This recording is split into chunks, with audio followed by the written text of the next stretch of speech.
I've been dragging my feet talking about this. Let's talk about the two-book conclusion of the 10-book Malazan Book of the Fallen by Steven Erikson. So I do think that Book 9 should be read back-to-back with Book 10. They're kind of one connected story.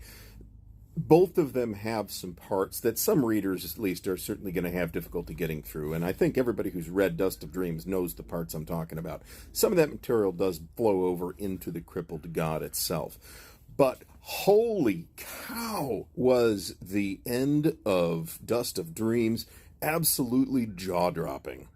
In The Crippled God, Erikson brings home the conclusion as well. I don't even know where to start, man. This series, I don't know if this is the best fantasy series of all time, but I'm not sure that it isn't. It's certainly true to say that Malazan as a whole is not going to work for everybody, but man, it worked for me.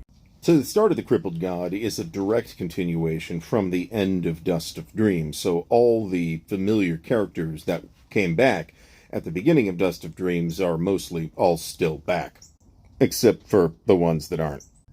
It's interesting, though, that some of the memorable characters from previous books are not in these last two volumes, and I think that highlights the sort of episodic structure of the entire series. There is a through line that runs through at least books 3 through 10. I'm not spoiling anything. It's The Crippled God. That's what the last book is called. Y'all know that already. But the stories themselves stand independently within each novel. There's always been a strong philosophical undercurrent in the Malazan series, and that gets stronger and stronger as the series progresses. It is probably at its strongest in Dust of Dreams. In The Crippled God, there's a lot to do. And you're going to say goodbye to some of the characters that you have come to love over the course of the series, and you'll probably be surprised by some characters that managed to make it. I was both surprised and delighted at a couple of those.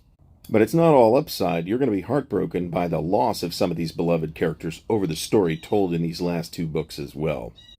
I should probably do a long format video about this, but YouTube's given me an extra 2 minutes, so I can tell you that I recommend this series with the highest possible level of enthusiasm.